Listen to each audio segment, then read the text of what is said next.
entitled The Promise of an Answered Prayer. And I'm just excited to share this with you. Napaka-powerful na verse na makikita natin dyan sa 1 John chapter 5 verses 14 to 15. Bubuksan natin yan mamaya. But I'd like you to also read with me sa mga Biblia na dala nyo. I hope that you have brought your Bibles with you so that makikita nyo naman once in a while yung context, no? Yung preceding verses and then yung proceeding verses, which is a practice nga na gagawin din natin sa ating inductive Bible study. So I'd like to start this with a story of Michael. No?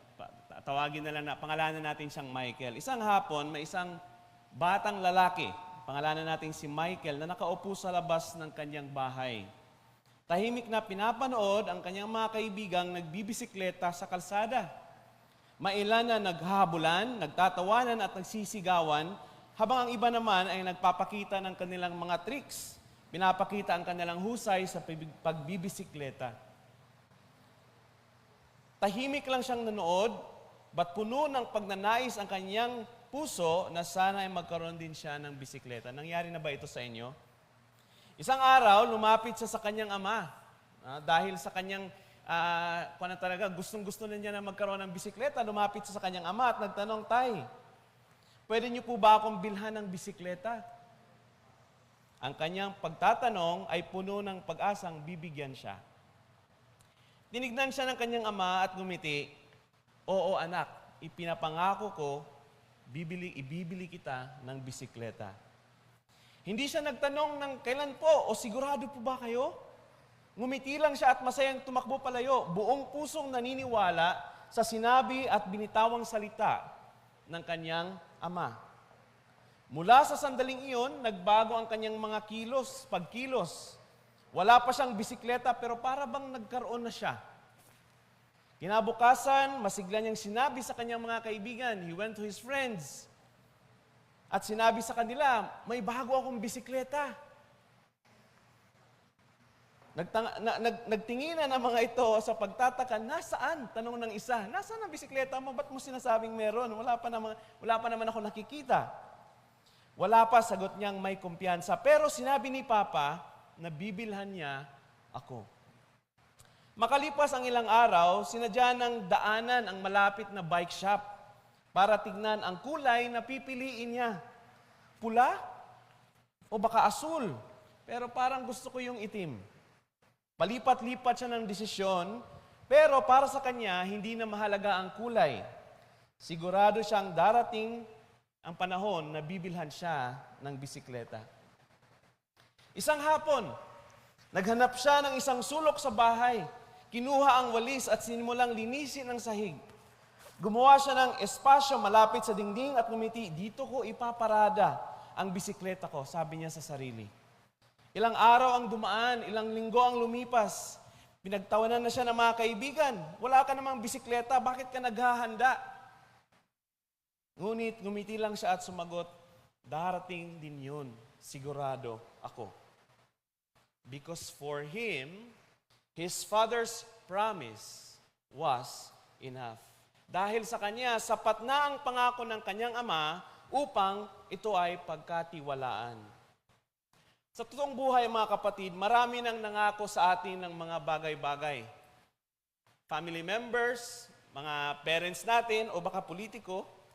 Ang istorya ay nagtatapos bilang isang open-ended story because my point is, this is the kind of faith and confidence God wants for us in our prayers.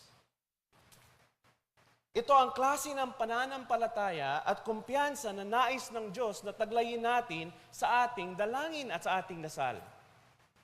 The boy didn't have the bicycle yet, but he acted as if he did. Because he believed in his father's word. In the same way, when we pray, God wants us to trust that He hears and He will answer even if we have not seen the answer right away. But often we struggle. May mga struggle tayo sa mga doubts. Lalo na sa ating mga prayers. Naririnig ba talaga ako ng Diyos? Am I really being heard by God in my prayers? Bakit parang hindi niya sinasagot ang panalangin ko, Pastor? For many years, I've been praying for healing. For many years, I've been praying for a decent na trabaho. For many years, we're praying for a child. For many years, I want to succeed in this business, but it seems like hindi nangyayari. Often we struggle with questions, paano ako dapat manalangin para sigurado akong sasagutin niya ito? The certainty of an answered prayer. So in 1 John chapter 5, verses 14 to 15, which we're going to look at this morning, the Apostle John reminds us that God not only hears us, He promised to answer our prayers, but with the purpose, or when we do it, when we pray according to His will. God is not just listening sa mga prayers natin, mga kapatid. He is already at work. Because we know that God knows our prayers, whether we have uttered it, hindi pa man natin sinabi, hindi pa man natin dinasal ang mga dalangin natin, alam na ng Panginoon ang nasa puso natin because He is an omniscient God. From the beginning of your birth, from childhood prayers up to the end of your breath, your prayers have already been known by God. Hindi lang siya makikinig or nakikinig, may ginagawa ang Diyos sa dasal mo. Hindi lang siya nakikinig, may ginagawa na ang Diyos sa dasal mo. This means that prayer is already answered even before you see or received it. Now let's look at God's Word this morning and discover the promise of an answered prayer. Let's look at our theme verses this morning. 1 John 5, verses 14 to 15. Let's all stand in reverence to God's Word at sabayan niyo akong basahin natin ito with confidence and with a loud voice because we know that this is something that we can claim. Okay? 1 John 5, 14 to 15. FCF members, let's read. Ready, go. And this is the confidence that we have before Him, that whenever we ask anything according to His will, He hears us. And if we know that He hears us in regard to whatever we ask, then we know that we have the request that we have asked from Him. Tagalog, may lakas loob tayong lumapit sa Kanya dahil alam nating ibibigay niya ang anumang hingin natin kung ito'y naaayon sa Kanyang kalooban. At dahil alam nating pinapakinggan niya tayo, alam din nating ibibigay niya ang bawat hinihiling natin sa Kanya. May God bless the reading of His Word. Let's pray. Lord, thank you for your promise. Thank you for this powerful claim that we can have as your children. Thank you, Lord, that we have access to prayer, that we can have access to your kingdom, that we can access your resources, that we can access your love and your presence through your Son, Jesus Christ.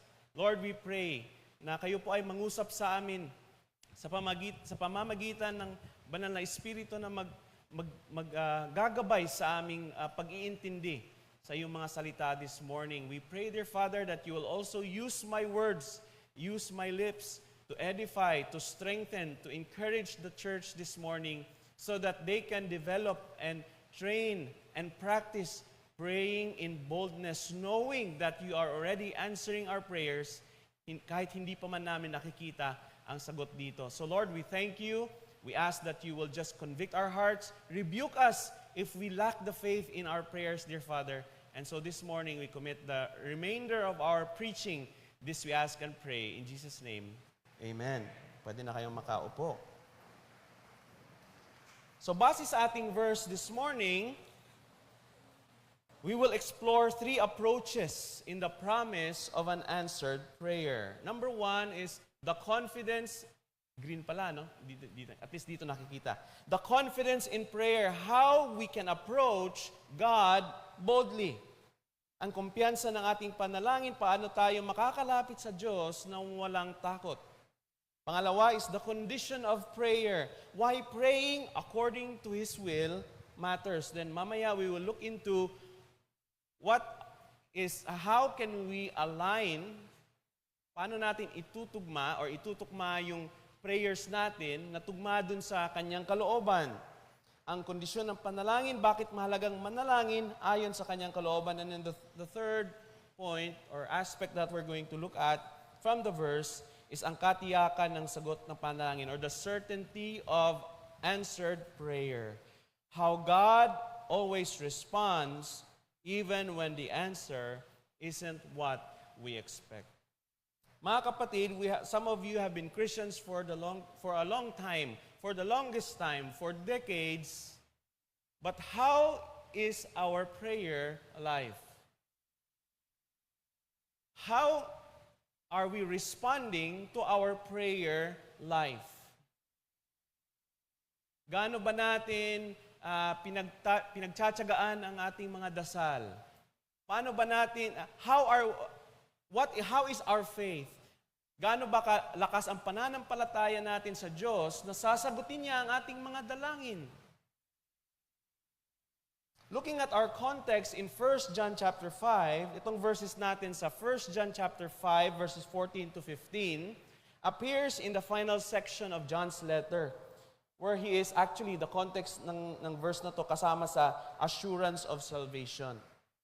Kung titingnan nyo ang verse 13, which is the immediate preceding verse ng 14 to 15, kung may Bible kayo, tignan nyo dyan, at nakalaan dyan, I write these things to you who believe in the name of the Son of God, so that you may know that you have eternal life.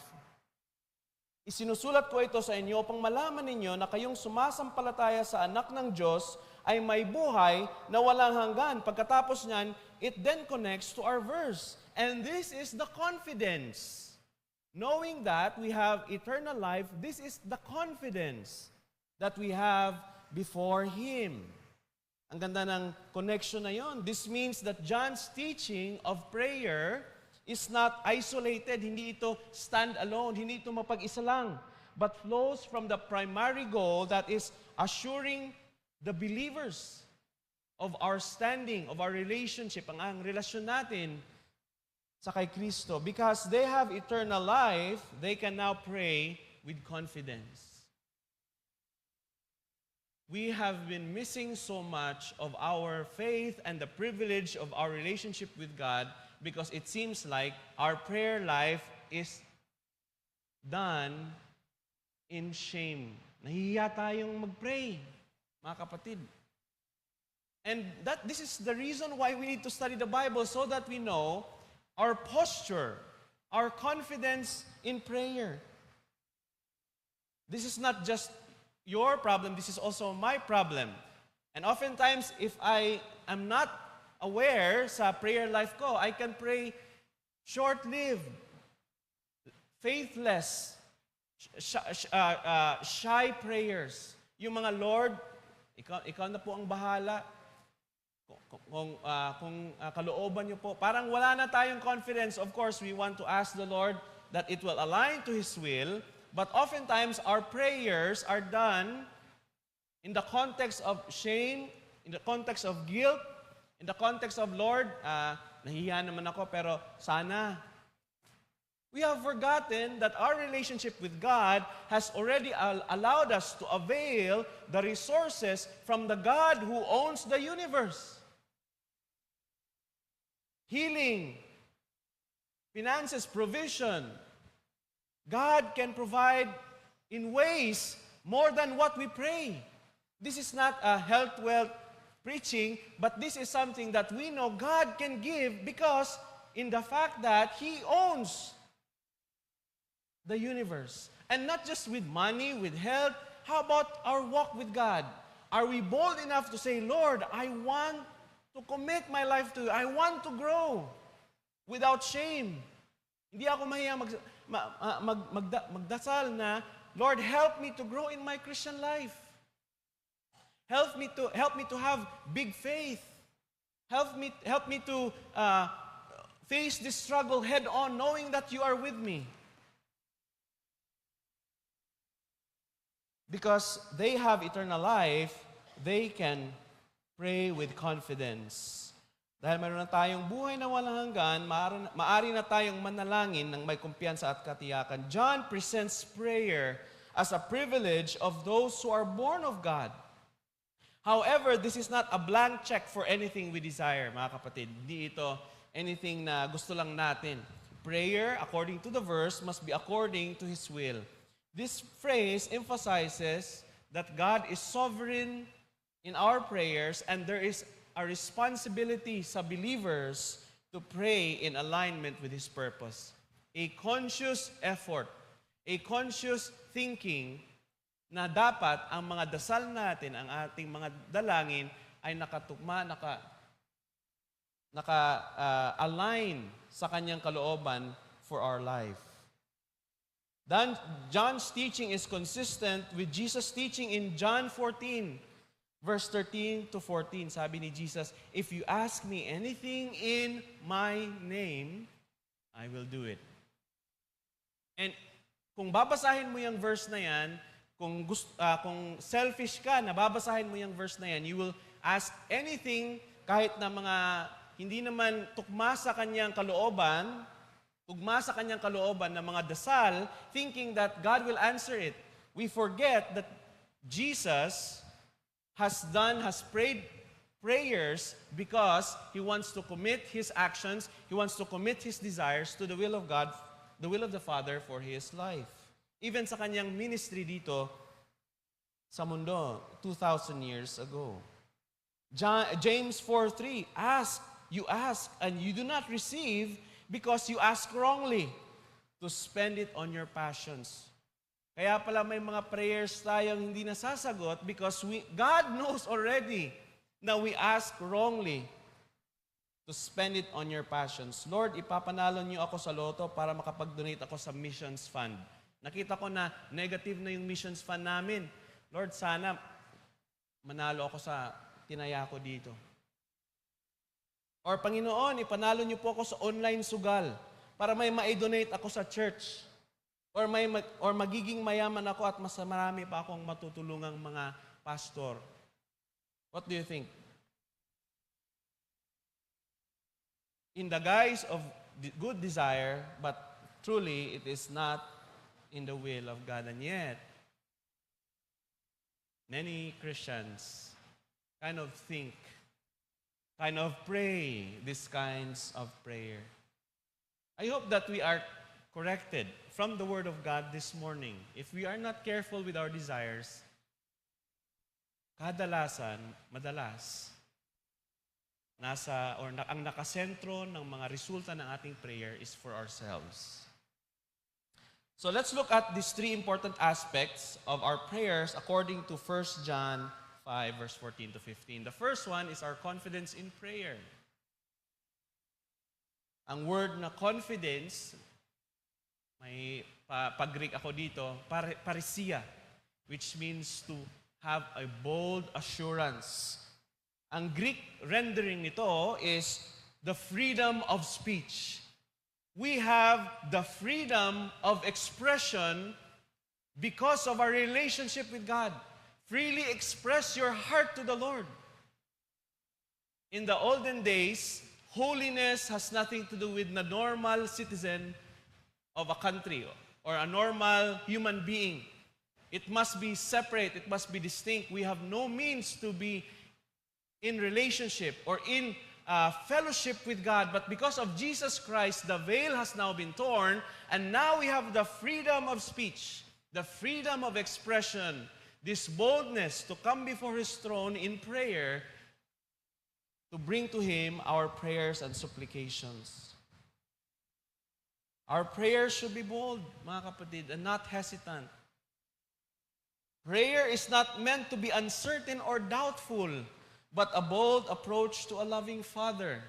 Dahil alam natin, kagaya nung na-experience ni Michael, na simula nung sinabihan siya ng kanyang ama, na bibilhan kita ng bisikleta, maraming nagbago sa kanyang buhay. Siguro naging masayahin siya. Kahit hindi pa man yan natanggap ang bisikleta, may nagbago sa kanyang mga actuations, sa kanyang countenance. Confidence in prayer grows from our relationship with God, not just a request. The more we know God, the more we know what is to be prayed for. The more na makilala natin ang Diyos, mas nalalaman natin ang tugma or ang naayon na prayers natin, na sasabihin natin or i-desire natin for God. Imagine a child running towards their father's office. Hindi ko alam kung iilan sa inyo dito may designated office sa inyong mga opisina or sa inyong mga trabaho. Let's say a CEO has his own distinct office. May general office, di ba, for everyone. And then my office for let's say, for example, the manager or the CEO. Most people will knock hesitantly or wait for permission to enter. Kakatok yan. Magtatanong, sir, may sasabihin po ako, pwede bang pumasok? But the child, without fear, burst in to the room. Hindi nakakatok yung bata, lalo na 2, 3 years old, bubuksan na yan. Hindi na yan maghihingi ng permiso. Kasi alam niya na may relationship siya sa tao na nasa loob. And that is also how we can approach God. Because He knows He belongs there. Because His Father is there. He also belongs there. Kala niya kanyang office din yun. This is the kind of confidence God wants us in our prayers. Last week, nung sinare ni Doc Lem, audacious prayer. Audacious request to God. Kahit na maiistorbo yung kapitbahay dahil gustong-gusto mo na, kailangan mo nang i-request ito. That is the kind of prayer that God wants us to even approach Him. And this is the kind of relationship that God wants us to have also in our prayers. When we pray, mga kapatid, hindi na natin kailangan mag-alinlangan. We don't have to hesitate. God is not an approachable king. He is a loving Father who welcomes us to bring our needs before Him. Of course, hindi naman lahat ng mga prayers magiging perfect agad. Hindi naman lahat ng prayers matutugma agad sa Kanyang kalooban. But as we continue to pray, we realize that there are things in our hearts that the Holy Spirit will convict you. And He will tell you that, oops, alam mong hindi tama yung dinadasal mo. Alam mong hindi tama yan. Alam mong para sa'yo lang yan. Alam mong selfish ambition yan. The more we pray, the more the Holy Spirit speaks to us, the more we get convicted. The more we pray, the more we align our prayers sa Kanyang kalooban, sa Kanyang will. So kapag nanalangin ka ba, kapatid, when you pray, do you come to God with confidence? Or do you still hesitate? Kapag nananalangin ka, lumalapit ka ba sa Diyos nang may kumpiyansa o nag-aalinlangan ka pa rin? Bakit kaya? That's a good question to leave you. Or what hinders you from boldly approaching God in your prayer? Ano ang humahad lang sa'yo upang buong tapang na lumapit sa Diyos sa panalangin? What is one thing you need to pray for with unwavering faith today? Is there something that you need to pray for today that will show and will commit yourself to the bold confidence in your prayers to God? Second point, the condition of prayer, verse 14b. That if we ask, sabi sa verse, anything according to His will, He hears us. This is the promise of answered prayer. And the condition is, it must align with God's will. It is so easy for God to answer your prayers. In fact, God has already answered your prayers if it is done according to His will. Now, this begs for a question, which so many of us constantly ask. Pastor, how do we know what we're praying for is actually the will of God? Paano ba namin malalaman na ang uri ng panalangin namin, Pastor, ay naaayon sa kalooban ng Diyos? Now, we're gonna look into 5 different perspectives ngayon. These are general things, and you can categorize yung prayer nyo if whether this is in alignment to what is being taught here. First is that that praying in alignment with Scripture. Is your prayer aligned with what is being shared or what is being revealed in Scripture? God's revealed will is found in His Word. Prayers that align with God's promises and commands are prayers in His will. First, for example, praying for wisdom. James 1:5, if any of you lacks wisdom, let him ask God, who gives generously to all without reproach, and it will be given him. This area is very personal for me. Growing up, parang my first phrase, or at least second or third phrase in my prayer is, Lord, give me wisdom. And I realized that truly God is answering that prayer. By praying wisdom, it does not mean that you are very wise, you are perfect. By asking for wisdom, you are discerning things. Nakikita mo ang mga bagay-bagay, kung ano ang mali at ano ang tama, kung ano ang kalooban ng Diyos at ano ang hindi ayon sa kanyang kalooban. This is wisdom, mga kapatid, and also not just to know what is what, right and wrong, it is also to act according to what you know what is right or wrong. If you lack wisdom in doing what or in acting what is right and wrong, it is God's will for you to pray. It is God's will for us to pray for wisdom. Pangalawa, praying for spiritual growth. This is not a contender. Hindi na natin ito pagdalawang isipan pa. This is according to God's will. It is God's will for us to grow in grace and in spiritual wisdom or in growth. Colossians 1:9, sabi dyan, asking that you may be filled with the knowledge of His will in all spiritual wisdom and understanding. That is clearly a biblical, scriptural prayer. And that is surely in accordance to the will of God. Una, praying in alignment with Scripture. Second, praying with a heart of submission.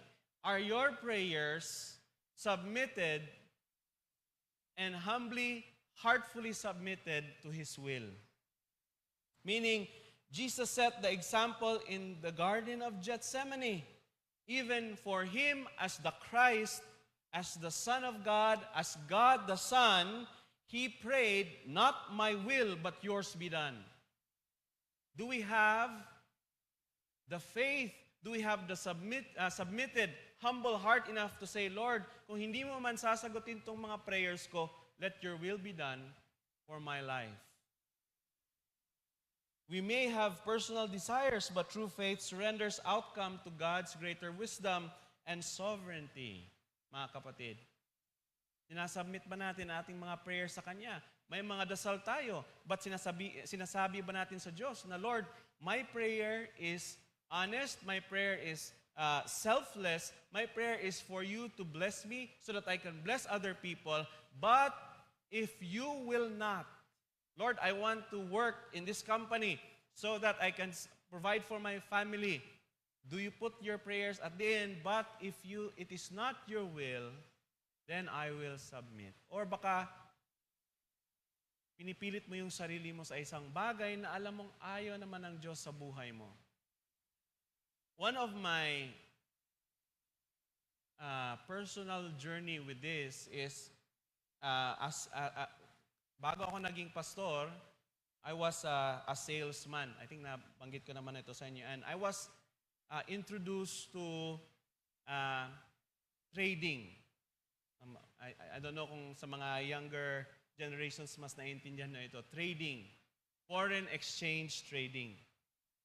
I always said, Lord, kung magiging so trading is investment. If I will invest my money into this, kung papalagay niyo, Lord, magbibigay ako sa mga sa mga missionaries, my heart was kind of right. But the source and the reality of my prayer was selfish. I want to have more money so that I can be wealthier, para mas marami akong pera, mas yumaman ako, and then mas tsaka na yung ibibigay. Hindi ko pa nga it never happened, mga kapatid. That means even if I had the prayer, I had good intentions in doing that so that I can provide, I can support missionaries, it was not God's will for me to experience or to succeed in that investment. And hindi lang yun isang taon, 2 taon.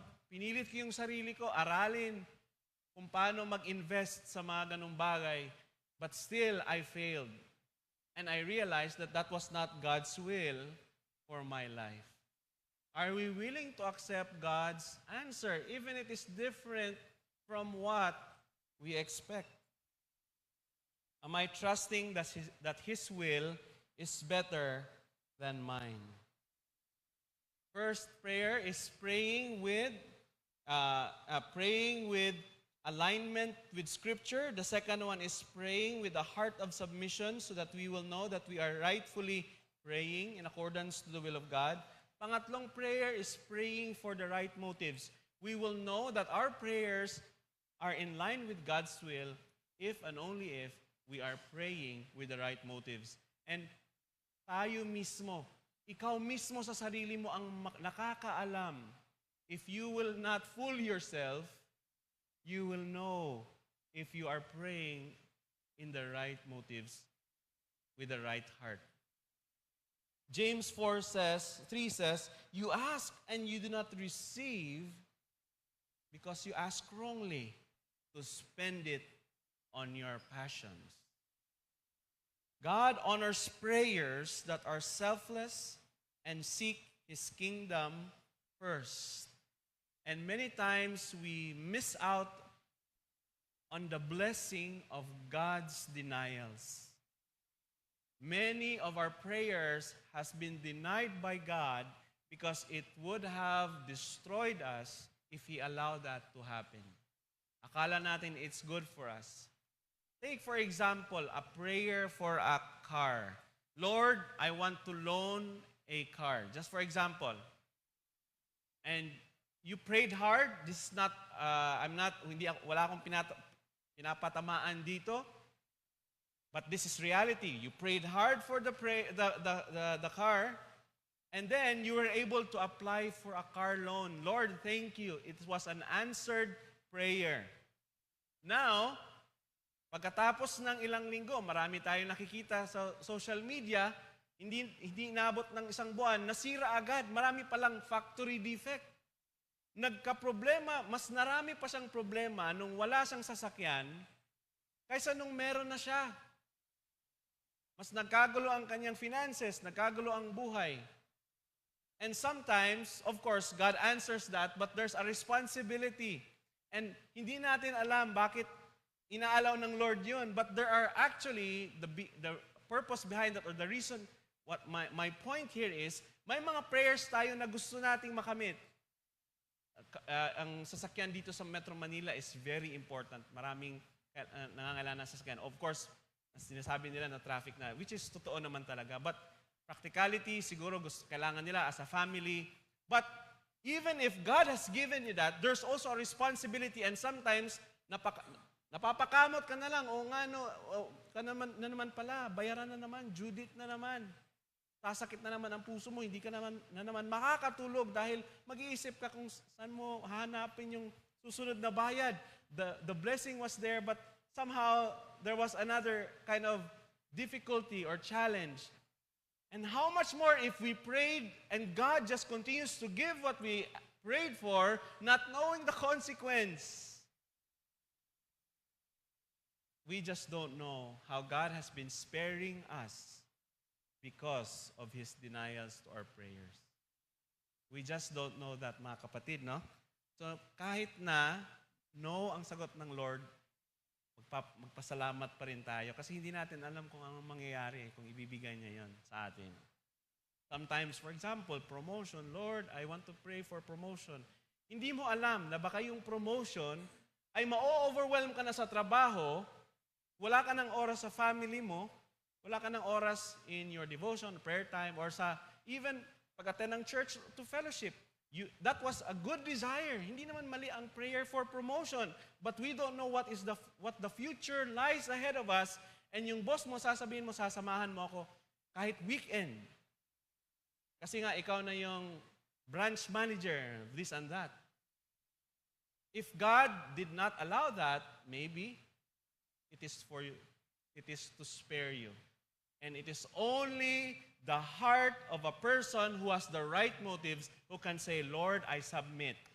Kahit na no ang answer mo, I will trust in your answer. Fourth, praying in faith and confidence. Without faith, it is impossible to please God. Praying in God's will means trusting that He hears and answers our prayer even if His response is wait or no. Gaya ng sinabi ko kanina, may mga times na ang sagot ng Diyos ay no, may mga times na ang sagot ng Diyos ay wait. The question is, do I trust God's timing enough? And do I trust that His ways are best than mine? Kaya ba na iaalay natin ang ating prayers with trust and confidence, knowing that He knows what's best? Prime example for this is ang life ni Abraham nung nangyari. Na alam niya na may promise na through him, nations will be formed. No? There will be descendants as many as the sand in the sea. But, hindi niya dinaan ito sa kalooban ng Diyos. He did have a son, not in the right way, not in the will of God, at yung anak niya ay totoo nga. Sino yun? Si Ishmael. Naging descendants ng Arab world. At dahil doon, nagkaroon tuloy ng kaaway ang totoong descendants niya, which should have been from Isaac. Di ba? That is the reality. We have the promise, my friends, my brothers and sisters, but we have to also steward the promise and the blessing, because one false move of our faith can cause tremendous disaster also in our Christian life. Do I trust God's timing? And do I commit that His ways are better, are best than mine? Or am I persisting in prayer with faith? Naniniwala pa rin ba ako na kahit wala pang sagot ang Diyos, I will pray for it.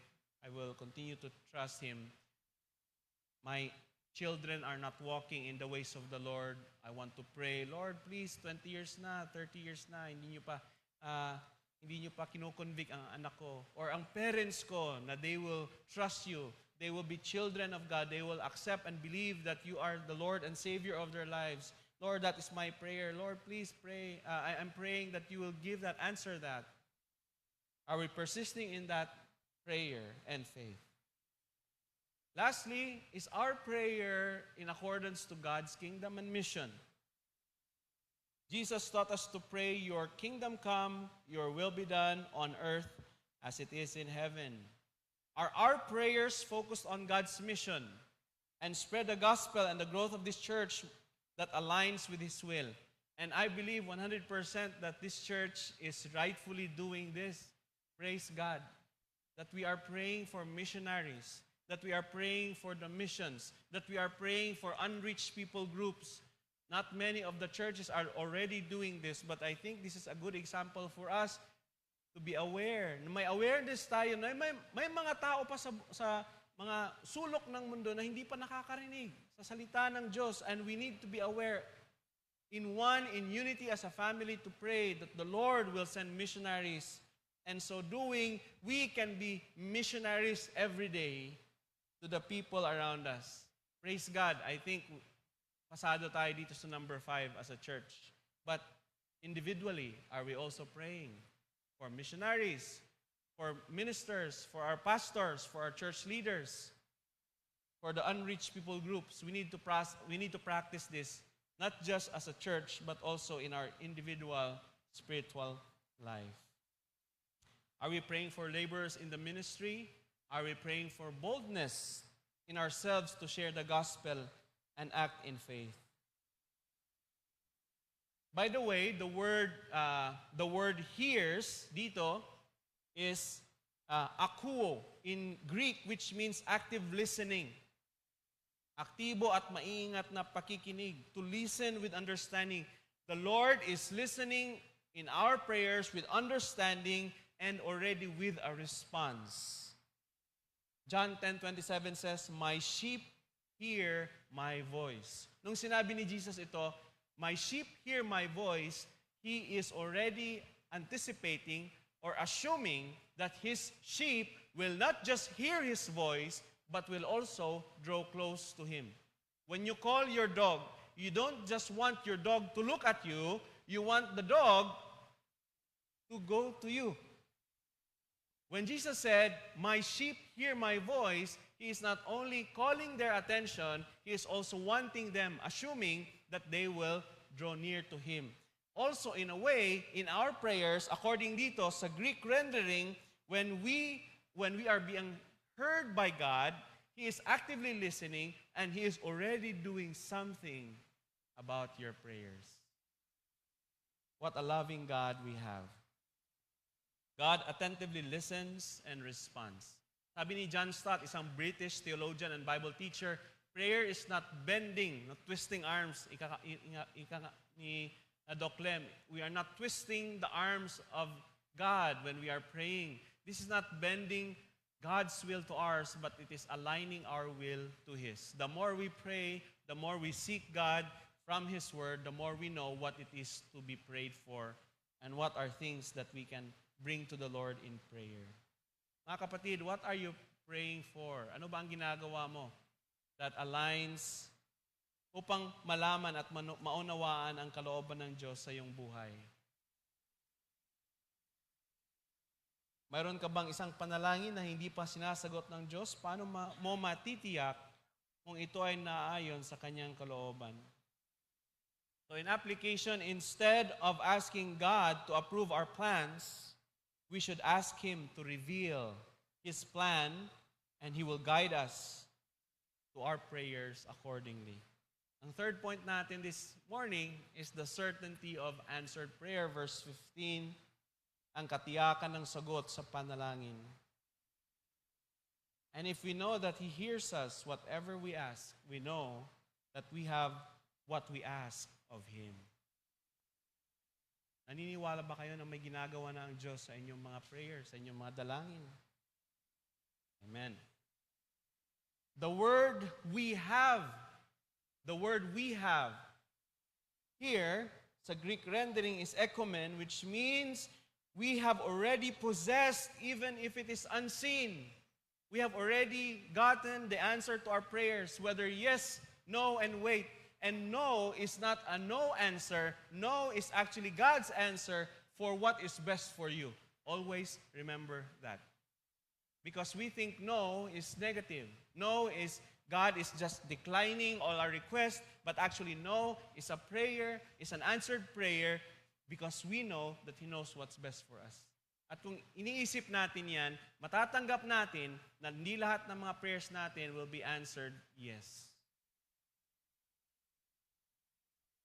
Now, to clarify, gusto nating na yes, lahat ang sagot ng Panginoon, but we know that God always answer our prayers in one of three ways.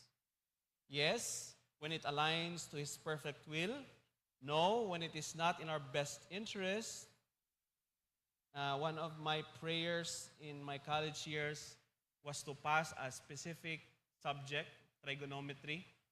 So, nakapasa ako sa isang prestigious ko noon na college sa high school, sa college, and I took engineering. Masyado akong confident sa sarili ko. But, natapos ko na lahat ng mga minor subjects, palagi akong bumabagsak sa minor subject ng math. Imagine, natapos ko na English 1, 2, 3, Filipino 1, 2, 3. Pero sa math 1, bumabagsak ako. And yung kinuha ko is engineering. Lahat na lang ng minor subject na tapos ko, I prayed, Lord, please help me pass my math kasi gusto kong maging engineer. And yet, the answer was no. Was it a wrong answer? Was it a painful answer? Ang sagot dyan is, the no was a blessing still because if not, I would not have maybe been a pastor. And baka hindi tayo magkita. Diba? Hindi ko makita ang mga joyful and very vibrant church such as FCF for some reason. Baka iba na yung career ko. But this was the will of God. He said no. Kahit may overnight study pa yon, kahit marami akong tiniis para makapasa. But God was saying, no, that's not for you. That's not for you, Tim. And lastly, wait. When timing is not yet, no, for example, sa kay Abraham and Sarah, God's delays are not His denials, mga kapatid. Hindi lahat ng mga delay ng Panginoon ay denials naman. So that's why we are asked, we are challenged to pray continuously. Green light, yes, when it aligns with God's perfect will, He grants it immediately. Yellow light, wait. When the timing isn't right, He delays the answers for our good. Red light, no, when He has something better, He denies our request out of love. And it is only by our trust in Him that we can accept His no. If we are selfish, we will not accept His no because we only want for what is for ourselves. But if we can trust our loving Father, any answer is done in faith. So question for us, do you feel that God has not answered one of your prayers? How can you accept that sometimes the answer is actually a no or wait? Matatanggap mo ba, kapatid, na ang sagot ng Diyos minsan ay no or wait? Matatanggap mo ba na ang Diyos ang mas nakakaalam kung ang sagot niya ay no or wait? Paano mo mapapalakas ang iyong pagtitiwala sa Diyos kahit hindi mo agad nakikita ang sagot ng iyong panalangin? How can you trust God even if you know or if you haven't seen the answer to your prayers? Mga kapatid, hindi isang hula o sugal ang panalangin. Ito ay isang matibay na pangako mula sa isang Diyos na hindi nagkakamali. Lumapit tayo ng may kumpiyansa, with confidence, with boldness, siguradong siya'y nakikinig. Manalangin tayo na ayon sa kanyang kalooban sapagkat ang kanyang plano ay laging pinakamainam para sa atin. Magtiwala tayo sa kanyang sagot kahit hindi ito palaging ayon sa ating inaasahan dahil alam niya ang mas nakakabuti sa atin. Ngayon, alam mo na ang pangako ng Diyos sa panalangin. Paano mo mabaguhin ang panalangin o pananalangin simula ngayon? Now that you know how it is to pray and what it is to pray for, how will you change the way you will pray for and approach God in prayer? Ipagpapatuloy mo ba ang paghiling sa sarili mo lang gusto o hihilingin mo na ang nais ng Diyos para sa iyo? Ang pintuan ng panalangin ay bukas for His children. Lalapit ka ba ng may tiwala? Let's pray.